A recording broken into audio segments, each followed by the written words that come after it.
Launching കർമ്മം അദ്ദേഹത്തിന്റെ ഓഫീസിൽ വെച്ച് നടത്തുകയുണ്ടായി. ഇനി ലോകത്തിന്റെ ഏത് ഭാഗത്തു നിന്നും പ്രവാസികൾക്കോ അവരുടെ ബന്ധുക്കൾക്കോ ഓൺലൈൻ മുഖാന്തരം നമ്മുടെ വെബ്സൈറ്റ് മുഖാന്തരം കംപ്ലൈന്റുകൾ രജിസ്റ്റർ ചെയ്യാനും അത് ഫോളോ അപ്പ് ചെയ്യാനും nracommission.kerala.gov.in Kerala Pravasi commission chairperson justice Sophia madam നടത്തിയ പ്രസ് മീറ്റിൽ ലോകമെമ്പാടും പ്രവാസികൾ നേരിടുന്ന വിഷയങ്ങളും അതുപോലെ തന്നെ നാട്ടിൽ അവരുടെ അധ്വാനം ഉണ്ടാക്കിയ വസ്തുക്കളിൽ ഉണ്ടാകുന്ന പ്രശ്നങ്ങൾ, നിരവധി പ്രശ്നങ്ങൾക്ക് താങ്ങും തണലുമായി ഒരു പുതിയ സൈറ്റ് രൂപീകരിച്ചിട്ടുണ്ട്. അതുവഴി നോർക്കയുടെ സൈറ്റിൽ അറിയിച്ചു കഴിഞ്ഞാൽ തീർച്ചയായിട്ടും തുച്ഛമായ സമയത്തിനുള്ളിൽ അതിന് വേണ്ട നിയമ പരിഹാരവും ഉണ്ടാകുമെന്നാണ് സോഫിയ മേഡം പറയുന്നത്. നമുക്ക് അവരുടെ പ്രസ് മീറ്റ് ഒന്ന് കേൾക്കാം. അതിന്റെ ഓർഡേഴ്സ് അതിനുള്ളിൽ നിന്ന് വായിക്കാനും പ്രിന്റ് എടുക്കാനും ഒക്കെയുള്ള സൗകര്യങ്ങളുണ്ട്. അവരുടെ കേസിന്റെ സ്റ്റാറ്റസ് അറിയാനും പലപ്പോഴും കംപ്ലൈന്റ് കേട്ടിട്ടുണ്ട്. ഓഫീസുകളിൽ വിളിച്ചാലും ഒരു കറക്റ്റ് ആൻസർ കിട്ടത്തില്ല, അല്ലെങ്കിൽ നമ്മുടെ കേസിന് എന്ത് സംഭവിച്ചു എന്ന് അറിയത്തില്ല. അപ്പൊ ഇത് ആ സിസ്റ്റം ആക്ടിവേറ്റ് ചെയ്ത് അത് ഫോളോ ചെയ്ത് കഴിയുമ്പോൾ നമ്മുടെ കേസിന്റെ നമ്പർ അടിച്ചു കൊടുത്താൽ നമുക്ക് ആ കേസിന്റെ സ്റ്റാറ്റസ്, പ്രസന്റ് സ്റ്റാറ്റസ് നമുക്കറിയാൻ പറ്റും. നമ്മുടെ കേസിന് അടുത്തതായിട്ട് എന്നത്തേക്ക് ഏത് അദാലത്തിലേക്ക് പോസ്റ്റ് ചെയ്തിരിക്കുന്നതെന്ന് അറിയാൻ പറ്റും. പിന്നെ നെക്സ്റ്റ് അദാലത്ത് ഏത് സ്ഥലത്താണ് നടക്കുന്നതെന്നും എന്താണെന്നും എവിടെയാണെന്നും നമുക്കറിയാൻ പറ്റും. അപ്പൊ ഇതെല്ലാം നമുക്ക് എവിടെ ഇരുന്നും ഫോളോ ചെയ്യാനുള്ള ഒരവസരം ഇന്ന് നിലവിൽ വന്നിരിക്കുകയാണ്. അപ്പൊ അത് ഞങ്ങളെ സംബന്ധിച്ചിടത്തോളം, കമ്മീഷനെ സംബന്ധിച്ചിടത്തോളം, പ്രത്യേകിച്ച് ഇപ്പോൾ നമ്മുടെ ഇതിലെ മെമ്പേഴ്സിനെ സംബന്ധിച്ചിടത്തോളം വളരെ ചാരിതാർത്ഥ്യം തരുന്ന ഒരു കാര്യമാണ്. അപ്പോൾ അത് ആ ഒരു സന്തോഷം നിങ്ങളുമായിട്ടുമാണ് ഞാൻ ഷെയർ ചെയ്യാം. പിന്നെ ഞങ്ങൾ കഴിഞ്ഞ ഒരു വർഷത്തെ പ്രവർത്തനം ഒന്ന് വിലയിരുത്തിയാൽ നമുക്ക് ഒത്തിരി ഹെൽപ്പ് പോലീസിന്റെ ഭാഗത്തുനിന്നാണെങ്കിലും മീഡിയയുടെ ഭാഗത്തുനിന്നാണെങ്കിലും മറ്റ് ഗവൺമെന്റ് ഒഫീഷ്യൽസിന്റെ ഭാഗത്തുനിന്നാണെങ്കിലും നമുക്ക് കിട്ടുന്നുണ്ട്. അപ്പോൾ ഒരു ആൾക്കാരുടെ പ്രസൻസ് സെക്യൂർ ചെയ്യുന്നതിനാണെങ്കിലും പോലീസ് മുഖാന്തരം അയക്കുന്ന നോട്ടീസുകൾക്ക് എനിക്ക് നല്ല റെസ്പോൺസ് കിട്ടുന്നുണ്ട്. അതുകൊണ്ട് തന്നെയാണ് ഞങ്ങൾക്ക് കുറെയെല്ലാം ഇങ്ങനെയുള്ള കാര്യങ്ങൾ ചെയ്ത് കൊണ്ടുപോകാൻ പറ്റുന്നത്. കാരണം നിങ്ങൾക്കറിയാം, ഇതൊരു കോടതിയുടെ ഒരു റിയൽ കോടതിയുടെ കെട്ടുവട്ടങ്ങളൊന്നും ഇല്ല കമ്മീഷന്. നമ്മളിപ്പോ വളരെ ഫ്രണ്ട്ലി ആയിട്ട് ഫേസ് ടു ഫേസ് ഇരുന്ന് സംസാരിച്ച് പ്രശ്നങ്ങളെ കേട്ട് പഠിച്ച് അതിന് തക്കതായ പരിഹാരങ്ങൾ നമ്മൾ പറഞ്ഞു കൊടുക്കുകയും അത് നടത്തി കൊടുക്കുകയും ചെയ്തുകൊണ്ടാണ് ഇരിക്കുന്നത്. അപ്പൊ അതിന് രണ്ടു കൂട്ടരുടെയും സഹകരണവും ഒക്കെ ഉണ്ടെങ്കിൽ അത് നടക്കുള്ളൂ. ഒരു പ്രത്യേകിച്ചും അഡ്വക്കേറ്റ്സ് ആണെങ്കിൽ ഇവിടെ ഇരിപ്പുണ്ടോ എന്ന് എനിക്കറിയത്തില്ല. നമ്മളൊരു കോടതിയിൽ ഒരു പെറ്റീഷൻ വന്നാല് ആദ്യമേ തന്നെ ഒരു പെറ്റീഷന്റെ കോപ്പി കിട്ടിയാല് അതിനെ കോൺട്രവേർട്ട് ചെയ്യുന്ന സ്റ്റേറ്റ്മെന്റുമായിട്ടാണ് തുടങ്ങുന്നത്. കാരണം വക്കീലന്മാരുടെ ജോലി തന്നെ അതാണ്. മറ്റൊരു പറയുന്നതൊന്നും ശരിയല്ല എന്ന് പറഞ്ഞിട്ടാണ് നമ്മൾ എത്ര സത്യമായ കാര്യത്തെയും സമീപിക്കുന്നത്. ഇവിടെ എന്ന് പറഞ്ഞാൽ നമ്മൾ അവര് അഡ്വക്കേറ്റ്സ് വരുമ്പോഴും അവരെന്തെല്ലാം കൗണ്ടർ എഴുതിക്കൊണ്ട് വന്നാലും നമ്മൾ പറയാറുണ്ട്, ഇത് നിങ്ങളുടെയും കൂടെ ഒരു സഹകരണം ഉണ്ടെങ്കിൽ ഇതിനൊരു ഫൈനൽ ഒരു റിസൾട്ട് നമുക്ക് അവർക്ക് കൊടുക്കാൻ പറ്റുള്ളൂ. അപ്പോ അതെന്ന് വെച്ചാല് എല്ലാ പ്രതീക്ഷയും നഷ്ടപ്പെട്ട് എല്ലാവരും ഇങ്ങനെ തരാം കൊടുക്കാം എന്നൊക്കെ പറയുമ്പോൾ ഒരു രേഖ പോലും വാങ്ങിച്ചു വെക്കാതെ സിൻസിയർ ആയിട്ടുള്ള ആൾക്കാരാണ് ഈ ചതിക്കുഴിപ്പെടുന്നത്. അപ്പൊ അവര് വന്നു കഴിയുമ്പോൾ എതിർകക്ഷിയിൽ വന്നിട്ട് എവിടെ ഡോക്യുമെന്റ് ഞങ്ങളൊന്നും കൊടുക്കാനില്ല എന്ന് പറയുമ്പോൾ ഇവര് കൈമലർത്ത് തരേണ്ട മാർഗമില്ല.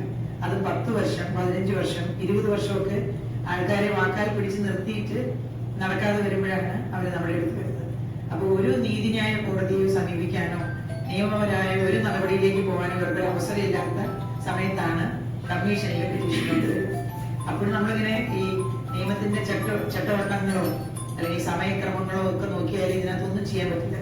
അതുകൊണ്ട് നമ്മൾ അവരെയും കൂടെ വിളിച്ചിട്ട് സംസാരിച്ച് നല്ല കാര്യങ്ങളൊക്കെ പറഞ്ഞ് അതിനകത്ത് കൊടുക്കേണ്ടതാണെന്ന് അവരെ കൊണ്ട് ബോധ്യം വരുത്തി പല കേസുകളിൽ ഞങ്ങൾക്ക് അങ്ങനെ ഒരിക്കലും കിട്ടില്ല എന്ന് വിചാരിച്ചിരുന്ന കാര്യങ്ങളും കൂടെ പല കേസുകളിൽ നടത്തി കൊടുക്കാൻ കഴിയുന്നുണ്ട്. അപ്പൊ അതെല്ലാം നടക്കുന്നത് എല്ലാവരുടെയും സഹകരണങ്ങളോടുകൂടിയാണ്. അപ്പോ ഇന്നിപ്പോ പ്രധാനമായിട്ടും ഈ ഒരു വെബ്സൈറ്റ് ഇനോഗ്രേറ്റ് ചെയ്തതിന്റെ അല്ലെങ്കിൽ ലോഞ്ച് ചെയ്തതിന്റെ ഒരു കാര്യമാണ്. ഇനിയിപ്പോ നമ്മൾ അതിന്റെ പെറ്റീഷൻസ് എല്ലാം ഇത് വന്നു കഴിയുമ്പോൾ പല പാലപ്പുഴകളോ അല്ലെങ്കിൽ നമ്മുടെ പ്രാക്ടിക്കലായിട്ട് വരുമ്പോഴുള്ള ചില ചെറിയ ഇഷ്യൂസ് ഒക്കെ ഉണ്ടാവാം. അതെല്ലാം CDക്കിലായാലും നമുക്കത് ക്യൂർ ചെയ്ത് തരാം എന്ന് സംബന്ധിച്ചിട്ടുണ്ട്. അപ്പൊ അതിങ്ങനെ സ്റ്റാർട്ട് ചെയ്ത് കഴിയുമ്പോഴും നമുക്ക് അതിന്റെ കുറവുകളും പോരായ്മകളൊക്കെ മനസ്സിലാവുള്ളൂ. അപ്പൊ അതനുസരിച്ചിട്ട് മുന്നോട്ട് പോകുമ്പോൾ ഇതൊരു ഒരു ഫുൾ ഫ്ലെഡ്ജ്ഡ് ഒരു പേപ്പർലെസ് കോടതികളിൽ ചെയ്യുന്ന ഒരു പേപ്പർലെസ് ഫോറമായിട്ട് മാറാം. നമുക്ക് എപ്പോഴും എവിടെയും കോണ്ടാക്ട് ചെയ്യാനും അതനുസരിച്ചിട്ട് റിസൾട്ട് അറിയാനും ഒക്കെയുള്ള മാർഗങ്ങളൊക്കെ ആയിട്ട് കമ്മീഷന്റെ പ്രവർത്തനം പൂർവാധികം നന്നായി മുന്നോട്ട് പോകാനുള്ള എല്ലാ സാഹചര്യങ്ങളും ഒരുങ്ങിയിട്ടുണ്ട്. അപ്പൊ അതനുസരിച്ച് ഇനിയുള്ള പ്രവർത്തനങ്ങളിൽ നമുക്ക് കുറച്ചുകൂടി സ്പീഡും മികവും ഒക്കെ പ്രതീക്ഷിക്കാൻ അവകാശമുണ്ട്. അപ്പോൾ അതനുസരിച്ച് നമ്മളിപ്പം നോട്ടീസ് അയക്കുമ്പോഴാണെങ്കിലും ഈ ഇപ്പോഴത്തെ നമ്മുടെ ഫോർമാറ്റ് കംപ്ലൈന്റ് രജിസ്ട്രേഷന്റെ ഫോർമാറ്റ് തയ്യാറാക്കുമ്പോൾ തന്നെ ഫോൺ നമ്പർ അത് പുറത്തുള്ളവരാണെങ്കിൽ പോലും കേരളത്തിലെ ഏതെങ്കിലും ഒരു കോൺടാക്ട് നമ്പർ ഞങ്ങൾക്ക് തരണമെന്ന് പറയുന്നുണ്ട്. അഡ്രസ്സ് കേരളത്തിൽ ഏതെങ്കിലും കോൺടാക്ട് ഉണ്ടെങ്കിൽ അത് തരണമെന്ന് പറഞ്ഞിട്ടുണ്ട്. കാരണം നമുക്കിപ്പോൾ ബഹ്റൈനിലും ഒമാനിലും യുകെയിലും യുഎസിലൊക്കെ ഉള്ളവരെ നമുക്ക് ഒരു പോസ്റ്റിൽ അയക്കാനോ മെയിൽ ഉണ്ടെങ്കിൽ നമുക്ക് ഒറ്റ ക്ലിക്കിൽ നമുക്ക് ഇവർക്ക് നോട്ടീസ് അയക്കാൻ പറ്റും, ഇൻഫർമേഷൻസ് പാസ് ചെയ്യാൻ പറ്റും, നെക്സ്റ്റ് അദാലത്തിലേക്ക് കേസ് വെച്ചിട്ടുണ്ടെങ്കിൽ അവരെ അറിയിക്കാൻ പറ്റും. അങ്ങനെയൊക്കെയുള്ള സൗകര്യങ്ങൾ നമുക്കുണ്ടാവും. അപ്പൊ അതുകൊണ്ട് കുറച്ചുകൂടി ഇഫക്റ്റീവായിട്ട് കാര്യങ്ങളെ മുന്നോട്ട് കൊണ്ടുപോകാൻ കഴിയും എന്നാണ് നമ്മൾ പ്രതീക്ഷിക്കുന്നത്. നിങ്ങളും എല്ലാവരും, നിങ്ങളുടെ സ്റ്റാഫും മെമ്പേഴ്സും അതുപോലെ ഞങ്ങളോട് സഹകരിക്കുന്ന എല്ലാവരും ഇതിനകത്ത് നന്നായി പാർട്ടിസിപ്പേറ്റ് ചെയ്യുന്നുണ്ട്. അതിൻ്റെതായ ഒരു എന്താ പറയുക സക്സസ് റേറ്റും ഞങ്ങളുടെ ജോലിയിലുണ്ട്. അപ്പൊ ഈ സന്തോഷം എല്ലാവരുമായിട്ട് പങ്കുവെച്ചുകൊണ്ട് ഞാൻ എൻ്റെ മെമ്പേഴ്സിന് ഇതേപ്പറ്റി എന്തെങ്കിലും സംസാരിക്കാനുണ്ടെങ്കിൽ മറ്റെല്ലാ അതായത് നമ്മൾ വരുന്ന ഇഷ്യൂസിനെ പറ്റിയാണ് മെയിനായിട്ട് പറയാറുള്ളത്. അത് എല്ലാ തരത്തിലും കോമൺ ആണ്. മിക്കവാറും ഈ ചീറ്റിംഗ് കേസസും അതുപോലെ റിക്രൂട്ട്മെന്റ് വിസ തട്ടിപ്പുകൾ, കുട്ടികളെ പുറത്തേക്ക് കൊണ്ടുപോകുന്നതിന്റെ തട്ടിപ്പുകൾ, അങ്ങനത്തെ കേസുകളെ പറ്റിയൊക്കെയാണ് നമ്മൾ മെയിനായിട്ട് സംസാരിക്കുന്നത്. അതെല്ലാ കാര്യത്തിലും നമ്മൾ പ്രസ് കോൺഫറൻസിൽ പറയാറുള്ളതാണ്. അപ്പൊ ഇന്നിപ്പോൾ ഈ ഒരു പ്രത്യേക ദിവസമായതുകൊണ്ട് നമ്മൾ അതിൽ കോൺസെൻട്രേറ്റ് ചെയ്യുന്നു. മെമ്പേഴ്സിനും ഇതേപ്പറ്റി ഷെയർ ചെയ്യാനുള്ള കാര്യങ്ങൾ ഷെയർ ചെയ്യാനായിട്ട് അവർക്ക് ഞാൻ അവസരം നൽകാം. ഓക്കെ. പരാതികൾ വരാനുള്ള സാധ്യത നമ്മൾ കാണുന്നു. അത്തരം പരാതികൾ നമ്മൾ ഓൺലൈനിൽ അവരുടെ ആരെങ്കിലും നാട്ടിലില്ലെങ്കിൽ ഓൺലൈനിൽ തന്നെ അവരുടെ പരാതികൾ കേൾക്കുന്നതിനുള്ള ഇൻഫ്രാസ്ട്രക്ചർ ഓഫീസിൽ ഉണ്ടാക്കാൻ ഉദ്ദേശിക്കുന്നു. അപ്പൊ അതിൻ്റെ ഒരു രണ്ടാമത്തെ ഘട്ടമായിട്ട് നമുക്ക് കുറച്ചുകൂടി എന്ത് പറ്റും, കംപ്ലൈന്റിനെ ഫെസിലിറ്റേറ്റ് ചെയ്യുന്നത് കേൾക്കുന്നതിനുള്ള ഒരു അവസരമാക്കി മാറ്റാനാണ് നമ്മൾ കമ്മീഷന്റെ ഭാഗമായിട്ട് ഉദ്ദേശിക്കുന്നത്. വെബ്സൈറ്റിലൂടെ പരാതി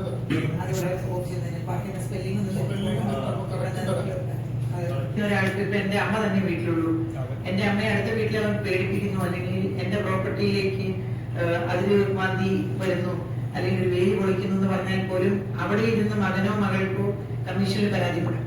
അപ്പൊ നമ്മൾ അപ്പൊ തന്നെ അവരെ ആ കംപ്ലൈന്റ് പ്രകാരം നമ്മൾ ലോക്കൽ പോലീസിനോ ലോക്കൽ ബോഡിക്കോ ഞങ്ങൾ നിർദ്ദേശം കൊടുക്കുകയും ഓപ്പോസിറ്റ് കക്ഷിയുടെ അഡ്രസ്സും ഫോൺ നമ്പറും വേണമെന്ന് മാത്രമേ ഉള്ളൂ. ഇപ്പൊ അമ്മ എവിടെയാണെങ്കിൽ അമ്മയുടെ ഫോൺ നമ്പറും അഡ്രസ്സും തന്നാൽ നമ്മൾ അവർക്ക് പരാതി ഉണ്ടെന്ന് തന്നാൽ അവരുടെ ഡ്യൂട്ടി കഴിഞ്ഞു, ബാക്കിയെല്ലാം നമുക്ക് ഇവിടെ നിന്ന് ഫോളോ ചെയ്യാൻ പറ്റും. അങ്ങനെ ഉണ്ട്. നാട്ടുകാരെ ആശ്രയിക്കേണ്ട. മറ്റെന്ന് വെച്ചിട്ടുണ്ടെങ്കിൽ ഈ ഇടനില നിൽക്കുന്നവരാണ് മിക്കവാറും അവസാനം മറ്റേ പ്രശ്നക്കാരായിട്ട് മാറുന്നത്. കാരണം ഒരു വയസ്സായ അമ്മ വീട്ടിൽ കിടക്കുന്നുണ്ടെങ്കിൽ അവർക്ക് ചിലപ്പോൾ ഇവിടെ വരെ വരാനോ ഒരു പോലീസ് സ്റ്റേഷനിൽ പോയിട്ട് ഒരു കംപ്ലൈന്റ് കൊടുക്കാനോ എന്നുള്ള പ്രാപ്തി ഉണ്ടാവില്ല. അപ്പൊ ഒരു കംപ്ലൈന്റ് വന്നാൽ നമ്മൾ നേരിട്ട് ലോക്കൽ പോലീസ് സ്റ്റേഷനിൽ ബന്ധപ്പെടും.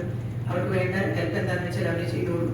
ഇടനിൽക്കുന്നവൻ ചെയ്യുന്നത് ഇവരുടെ കയ്യിൽ നിന്ന് കാശ് വാങ്ങിച്ചിട്ട് എന്ത് ചെയ്യുന്നത് നമുക്ക് പറയാൻ പറ്റില്ല. അപ്പൊ അങ്ങനെ ഒരു എക്സ്പ്ലോയിറ്റേഷൻ നമുക്ക് അതുകൊണ്ട് പ്രിവെന്റ് ചെയ്യാൻ പറ്റും. സ്വത്തും ജീവനും സംബന്ധിക്കുന്ന വിഷയവും പറയുന്നുണ്ട്. ഇവിടെ കാണുന്ന ലോകത്തിന്റെ ഏത് ഭാഗത്തുള്ള ഈ ഒരു ടിവി മുഖേന പരാതി കേൾക്കാനും പരാതിക്കാരെയും അതേപോലെ എതിർകക്ഷിയെയും വിളിക്കാനൊക്കെയുള്ള സംവിധാനം ഉണ്ടാവും. ഞാനിവിടെ പറഞ്ഞ പോലെ വിവിധ തരത്തിലുള്ള പരാതികളാണ് പ്രവാസി കമ്മീഷൻ മുമ്പാകെ വരുന്നത്. അതിൽ റിക്രൂട്ട്മെന്റ് തട്ടിപ്പുകളുണ്ട്, അതിർത്തി തർക്കങ്ങളുണ്ട്, സർക്കാരിൽ നിന്ന് കിട്ടേണ്ട ആനുകൂല്യങ്ങളുണ്ട്, ഈ കമ്പനികൾ തമ്മിലുള്ള വിഷയങ്ങളുണ്ട്, പാർട്ണർഷിപ്പ് ബിസിനസ് വിഷയങ്ങളുണ്ട്, പ്രവാസി അല്ലെങ്കിൽ വെൽഫെയർ എന്നൊക്കെ പേരിൽ തന്നെ തട്ടിക്കൂട്ടുന്ന സംഘടനകളിലാണ് തട്ടിപ്പുകളൊക്കെ ഉണ്ട്. അതുപോലെ ഇത്ര ഓരോ വിഷയങ്ങളും ഓരോ അദാലത്തിൽ ഹൈലൈറ്റ് ചെയ്യുന്നുള്ളതാണ് ഇന്നത് ചെയ്യുന്നില്ല എന്നാണ് പറഞ്ഞത്. ഒരു കാര്യം പലപ്പോഴും പറഞ്ഞു ഇന്നുകൂടെ ആവർത്തിക്കാൻ ആഗ്രഹിക്കുന്നത് ഈ കോമ്പൻസേഷൻ സംബന്ധിച്ച കാര്യമാണ്. ഡെത്ത് കോമ്പൻസേഷനും അതുപോലെ മറ്റ് ആനുകൂല്യങ്ങളും മരണപ്പെട്ടു കഴിഞ്ഞാലോ അല്ലെങ്കിൽ ഗുരുതരമായ രോഗം ബാധിച്ചു കഴിഞ്ഞാലോ ഉള്ള ആനുകൂല്യങ്ങൾ കിട്ടാൻ വേണ്ടി ബന്ധുക്കൾ നൽകുന്ന എഫിഡവിറ്റിൽ വെച്ച് അത് തട്ടിയെടുക്കുന്ന സംഘങ്ങൾ നേരത്തെ തന്നെ പലപ്പോഴും പ്രവാസി കൂട്ടായ്മകളിലും NRI കമ്മീഷനെ പറഞ്ഞിട്ടാണ്. ഇന്നും അതുപോലുള്ള 3 കേസുകളാണ് വന്നിട്ടുള്ളത്, പഴയതും പുതിയൊക്കെ ആയിട്ട്. ആരാണെന്ന് അറിയാതെ അല്ലെങ്കിൽ അടുത്ത് പരിചയക്കാരന്റെ പേരിൽ പവർ ഓഫ് അറ്റോർണി കൊടുത്തു കഴിഞ്ഞാൽ ആ പവർ ഓഫ് അറ്റോർണി വെച്ചുകൊണ്ട് ഈ അപകടം പറ്റിയ ആളുടെ അല്ലെങ്കിൽ മരണപ്പെട്ട ആളുടെ ആനുകൂല്യങ്ങൾ തട്ടിയെടുക്കുന്നത്, അത് മിക്കവാറും ലക്ഷങ്ങളാണ്, കോടികളൊക്കെ വരുന്ന തുകകൾ തട്ടിയെടുക്കുന്ന വ്യക്തികളുണ്ട്. അതൊക്കെ പലപ്പോഴും സാമൂഹ്യ പ്രവർത്തകരുടെ ലേബലുകളൊക്കെയാണ് അറിയപ്പെടുന്നത്. അതിൽ ചെയ്യാവുന്നത് ഇത്തരം പവർ ഓഫ് അറ്റോർണി കൊടുക്കുന്നതൊക്കെ തന്നെയും മിഷൻസ് മുഖേന, മിഷൻസ് എംബസി അല്ലെങ്കിൽ കോൺസുലേറ്റ് മുഖേന കൊടുക്കുന്നതിൽ അവർക്ക് അയക്കുന്നതായിരിക്കും നല്ലത്. അതാണ് ചെയ്യേണ്ടത്. പക്ഷെ ചില എംബസികളിലുള്ള പാനലിലെ ലോയർമാർ പോലും ഇതിന്റെ ഭാഗമാകുന്നത് വളരെ ദൗർഭാഗ്യകരമായിട്ടുള്ള കാര്യമാണ്. എങ്കിലും അത്തരം കേസുകളിൽ എംബസിയുടെ ഭാഗത്തുനിന്ന് സഹായം ഉണ്ടാകും എന്നുള്ളത് കൊണ്ട് തന്നെ അത് എല്ലാവരും ശ്രദ്ധിക്കണം എന്നുള്ളത് ഹൈലൈറ്റ് ചെയ്യണമെന്ന് ഇന്ന് പറയാൻ ഇത് വേണം. പലപ്പോഴും പല ഭാഗത്തിലും പറഞ്ഞിട്ടാണെങ്കിൽ അതൊന്നും കൂടെ ആവർത്തിക്കാറില്ല. ഇനി 10 കേസുകളുണ്ടെങ്കിൽ അതും ഏത് കേസുകളും ഇനിയിപ്പോൾ ഈ വെബ്സൈറ്റ് മുഖേന രജിസ്റ്റർ ചെയ്യാവുന്നതാണ്. രജിസ്ട്രേഷൻ വളരെ ഫ്രണ്ട്ലി ആയിട്ടുള്ള, യൂസർ ഫ്രണ്ട്ലി ആയിട്ടുള്ള ഒരു വെബ്സൈറ്റാണ്. അത് നിങ്ങൾക്ക് തന്നെ തുറന്ന് പരിശോധിക്കാവുന്നതാണ്. വലിയൊരു മാറ്റമാണ് ഇന്ന് നാനി കുറിച്ചിരിക്കുന്നത്.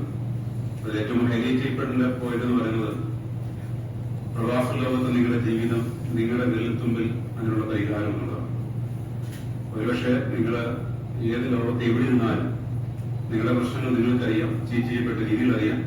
അപ്പോൾ ഇതിനെപ്പറ്റിയുള്ള സകല അവയർനെസ് നമ്മുടെ വെബ്സൈറ്റിലുണ്ട്. അപ്പം വെബ്സൈറ്റ് വെറുതെ ഒരു പരാതി കൊടുക്കുന്നതല്ല, എന്തായിരുന്നു കഴിഞ്ഞ പ്രീവിയസ് മാസങ്ങളിൽ നടന്ന കേസുകൾ, ഏത് തരത്തിലാണ് അല്ലെങ്കിൽ കമ്മീഷൻ വിലയിരുത്തിയത്, നിലപാടുകൾ എടുത്തത്, എത്ര കേസുകൾ അതിൽ സക്സസ് ആയി എന്നുള്ള ഡീറ്റെയിൽസ് ഒക്കെ അതിലുണ്ട്. പിന്നെ അത് മാത്രമല്ല, ഇത് ഈ കുറച്ച് പരാതികളൊക്കെ വരുമ്പോൾ ഇന്ന് ഞങ്ങളിവിടെ കാണുന്നത് ആളുകൾ 1-2 കോടികളൊന്നുമല്ല, 25, 50, 100, 1000 കോടിയൊക്കെ വന്ന കേസുകളാണ് നമുക്ക് വന്നിരിക്കുന്നത്. എന്ന് വെച്ചാൽ പ്രവാസ ലോകത്തിൽ വലിയ വ്യവസായം നടത്തിയിട്ട് അവരവിടെ ജയിലിൽ കിടക്കും. ജയിലിൽ കിടക്കുമ്പോഴത്തേക്ക് ചെക്ക് കേസ് ഡീപ്പോർട്ട് ചെയ്യും. ഡീപ്പോർട്ട് കഴിഞ്ഞാൽ അവർ മുങ്ങും. പിന്നെ അവർ ചിന്തിച്ചിരിക്കുന്നത് ഇനി കേസില്ല, അതുകൊണ്ട് പൈസ കൊടുക്കണ്ട എന്ന് മുങ്ങി കിടക്കുന്ന 100 കണക്കിന് ആളുകളെ ഇന്ന് നമ്മുടെ നാട്ടിൽ, പ്രത്യേകിച്ച് മലയാളികളാണ് മലയാളികളെ പറ്റിക്കുന്നത് എന്നുള്ളത് ഏറ്റവും ഗുരുതരമായ കാര്യമാണ്. അപ്പൊ അതിന് വലിയ പരിഹാരം കാണുവാൻ വാസ്തവത്തിൽ എന്നെ NRI കമ്മീഷൻ പലരുടെയും കണ്ണുറപ്പിക്കുകയും ഇതിൽ ഭയമായി മാറുകയും ചെയ്തു. പല പരാതികളും പോലീസിന്റെ ഇടപെടൽ DGP ലെവലിൽ പ്രവർത്തിച്ചുകൊണ്ട് ശക്തമായ നിലപാടുകൾ എടുക്കുവാൻ കമ്മീഷൻ കഴിഞ്ഞു എന്നുള്ളത് വളരെ സുദൃഢമായ സേവനമാണ്. എടുത്തു പറയുന്നിരിക്കുന്നത് നമ്മുടെ NRI കമ്മീഷന്റെ ചെയർപേഴ്സൺ വളരെ ഡെഡിക്കേറ്റഡ് ആയിട്ട് കഴിഞ്ഞ ഒരു വർഷം, അല്ലെങ്കിൽ ഇവിടുത്തെ കമ്മീഷന് ടൈമൊന്നുമില്ല, എത്ര കേസുകൾ വന്നാലും ആ കേസുകൾ മുഴുവൻ പരിഗണിക്കും, വളരെ അനുഭാവപൂർവ്വം കേൾക്കും. എന്ന് വെച്ചാൽ ഇതൊരു വലിയ ആളുകളെ അല്ലെങ്കിൽ പെട്ടെന്ന് തൂക്കിക്കൊല്ലുന്ന രീതികളൊന്നുമല്ല. 2 കുറ്റം വിളിക്കുന്നു, കോമഡി കണ്ടെത്തുന്നു, അവർക്ക് തന്നെ മനസ്സിലായിട്ട് അവർ തന്നെ കേസുകൾ സോൾവ് ചെയ്യുവാൻ ഇരുകൂട്ടരും തയ്യാറാകുന്നു. കലാകാലങ്ങളായി കോടതിയിൽ കിടക്കുന്ന പല കേസുകളും കടിയിലും നിലവിലുമായിട്ട് നടക്കുന്ന ആളുകൾക്ക് ഏറ്റവും വലിയ ആശ്വാസമായി 100 കണക്കിന് കേസുകൾക്ക് പരിഹാരം കാണുവാൻ NRI കമ്മീഷൻ കഴിഞ്ഞു എന്നുള്ളത് ഏറെ നന്ദിയുണ്ട്. പ്രത്യേകിച്ച് മാധ്യമ പ്രവർത്തകരുടെ നിങ്ങളുടെ സപ്പോർട്ട്, നിങ്ങളുടെ എഴുത്തുകൾ ഈ ദിവസങ്ങളിൽ അത് ധാരാളം ആളുകളെ, ഏറെക്കുറെ ശതമാനം ആളുകളെങ്കിലും ഇങ്ങനെ ഭയം ഉൾക്കൊള്ളുവാൻ കഴിഞ്ഞിട്ടുണ്ട്. നിങ്ങളുടെ പിന്തുണ ഇനിയും ആവശ്യമാണ്. നല്ല രീതിയിൽ നമ്മുടെ തന്നെ സഹോദരങ്ങളെ രക്ഷിക്കാൻ നമുക്ക് കഴിയും. മാധ്യമങ്ങൾ നിങ്ങളുടെ എല്ലാ തരത്തിലുള്ള നിങ്ങളുടെ പ്രയത്നങ്ങൾ പിന്നെ പിന്നിൽ വേണമെന്ന് പറഞ്ഞുകൊണ്ട് ബാക്കിയുണ്ട്. ഇത് പറയാനിരിക്കുന്നു നമ്മുടെ secretary, assistant secretary, office commission doctor